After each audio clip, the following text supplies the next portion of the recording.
We want to talk about the 2025 rookie class. We thought it would be a good idea 5 weeks in to the regular season here to go ahead and tap in and take a little bit of a temperature check. The rookie class is definitely showing up and showing out. And we just want to ask a simple question, like, why is this rookie class so good? There have been a ton of rookies who have found themselves on the scoreboard.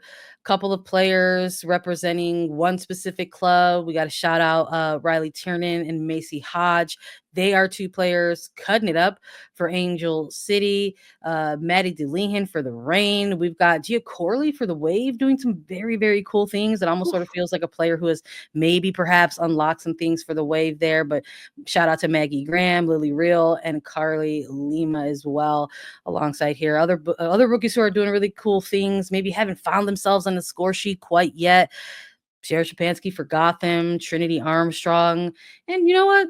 I'll just give a very special shout out to Jordan Bug. Despite not actually being qualified for a rookie, she only had a handful of games in 2024, but it feels like these early stretches of the season for the Reign, she is really producing some things as well. We saw that incredible goal that she had really, really early on. But, this is an interesting topic to dive into because we're talking about these rookies in a post-draft era.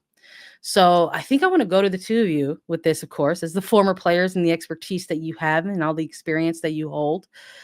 Post-draft era, Darian, with no draft in place and the performances that we're seeing so far to start off this year, is it just as simple as a combination of players who signed with the right team? Is that just like the simple formula of things here?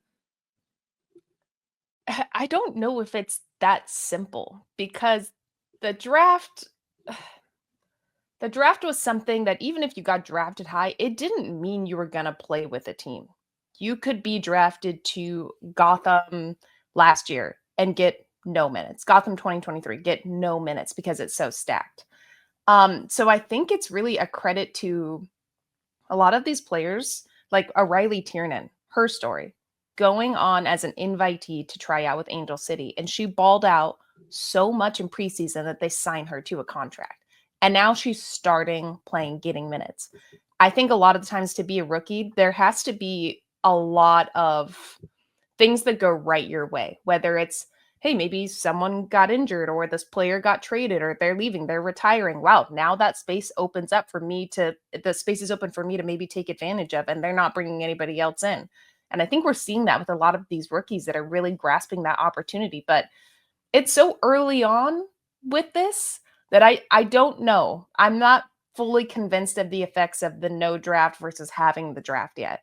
This is year one. This is just year one of it. Like, for folks who are maybe just tuning in for the first time or just tapping into this convo, the new CBA, recently ratified by the league and the Players Association, eliminated all drafts. We're not just talking an entry draft, but expansion drafts as well. There are no more draft events in the NWSL moving forward. And maybe that's what part of this is. Teams and players who are going from the amateur level to the pro level are figuring out how to navigate that. How do you make that leap? And if you are maybe on the club executive side, how do you recruit? How do you retain? How do you scout? How do you navigate putting together contracts for a player that's coming in essentially unproven, right? I think that's a big one there. And I think this era of no draft moving forward is also, it's coming at a time where we're maybe seeing and recognizing more pipelines for development of players.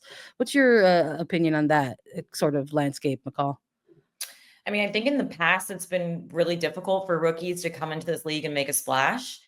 But because that the league has been around for 11 years and they've been able to watch and see what it takes, the level that they need to be at, and then now they're taking their game more seriously at a younger age because they realize that they can go pro and there is a platform for them to do that. So the development for them along the way has increased and become more serious. And so they're growing at faster rates. And so when they get to these ages after college, or even if they skip it, they're way more ready because the NWSL is trickling down the quality in this country. And so that's why these players are more ready and they're doing so well. Like, I have never seen a season that they have been able to make such an impact so early on. Like usually you don't see rookies start until like June or July because they need to train in that pro environment for a while and get used to the pace and the tempo. But now that they're coming in and they're ready right away. Also considering, like, even when I was looking to go pro, I was fortunate enough to know McCall, Zerboni from UCLA. I played with Abby, Dahlkemper, Sam, Caprice, all of these players that were getting drafted, going to play professional. Well, I had the opportunity to watch them. Now, if I wasn't at UCLA, I wouldn't have had the ability to know, oh, that's the level I have to play at. I have to train at. These are how to be professional, how to prepare for games, the qualities that go into being a pro. Now, the NWSL has TV deals. The NWSL has way more teams than ever before. The accessibility to watch your favorite player week in, week out, watch clips of them training, the accessibility of even social media and seeing how people take care of themselves, players that are very vulnerable and share those parts of their lives.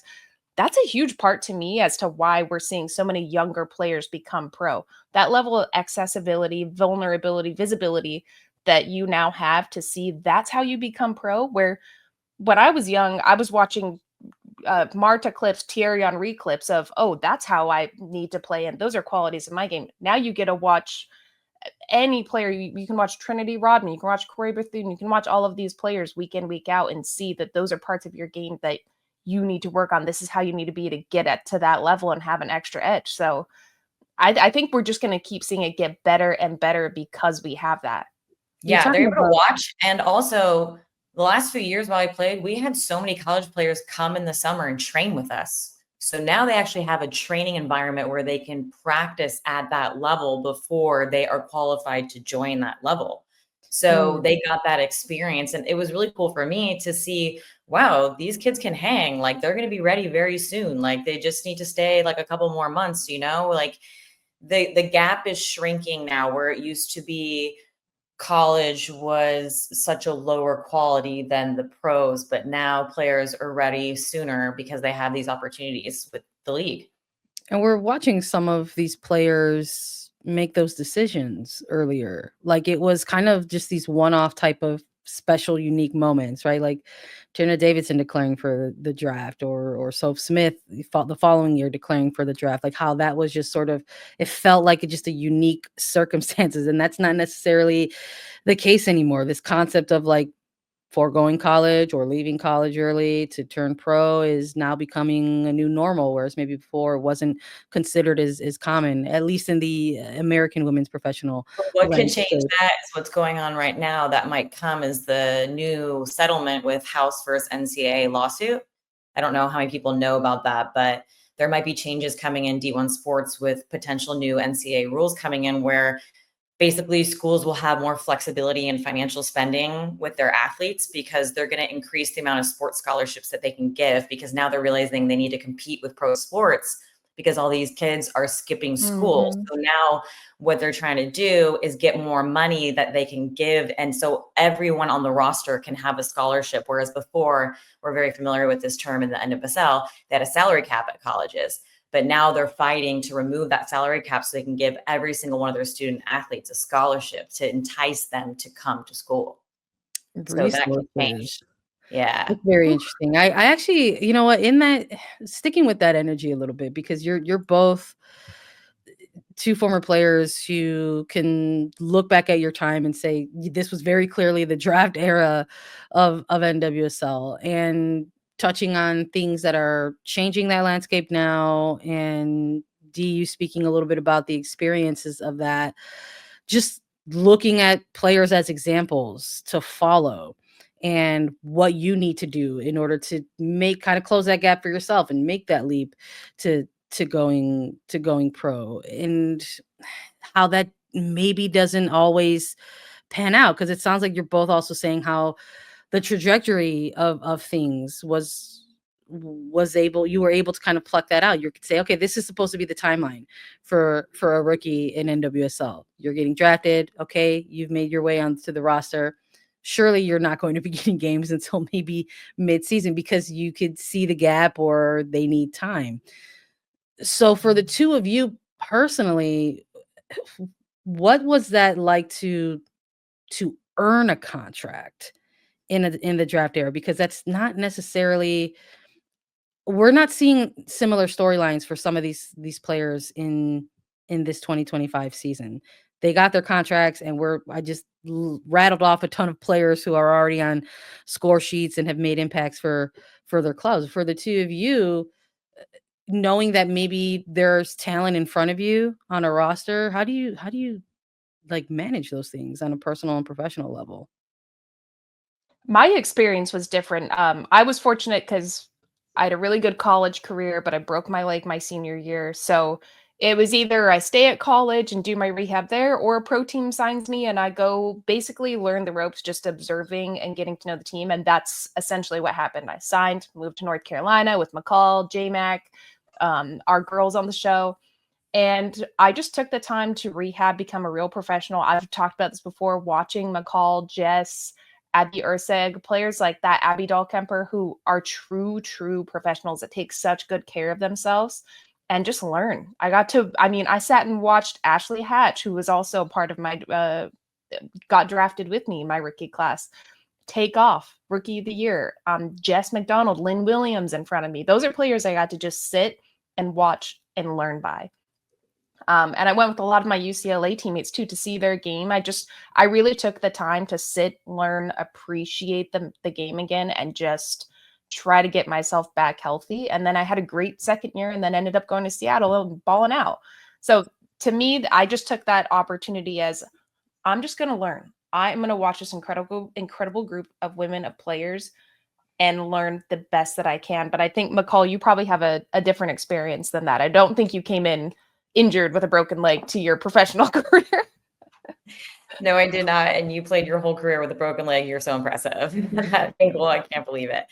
Yeah, I had a very different experience. I was drafted, obviously, and I think the players now, it's a better situation for them because they can choose where they want to go. So they're looking at rosters and looking at holes in rosters where I can go right away and make an impact. If I'm a striker, I'm not going to go where there's 10 strikers already on the roster that have experience. So for me, when I got drafted, I went to a team that was star-studded in the midfield. There was no freaking way I was ever going to play or make my way into that roster. It was Shannon Box, Camille Abley, Ali Wagner, Aya Miyama, Marta, like never in a million years. So it was like, I was so glad I got drafted, but I was like, oh yeah, no, I'm never touching the field. There was so many more experienced, better players than me. So actually I didn't get signed to a contract until like June. I had to really just grind and learn what it took to be a professional, watch those players ahead of me, and really increase my game in order to like be good enough at that level. Whereas now the rookies can kind of choose where they want to go and see where is a good fit for them, not only in the style of play or the coach that values them or even the city that they want to live in,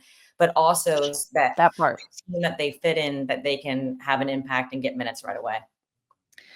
Does that maybe is that the thing that's possibly lending itself to this early success for these rookies? I don't want to say less expectations, but there are, because there maybe isn't that pressure of declaring for a draft and then having this waiting around and seeing approach if you're going to get selected. And then if you're one of those players that doesn't get selected, maybe wishing, hoping, praying that you get an invite.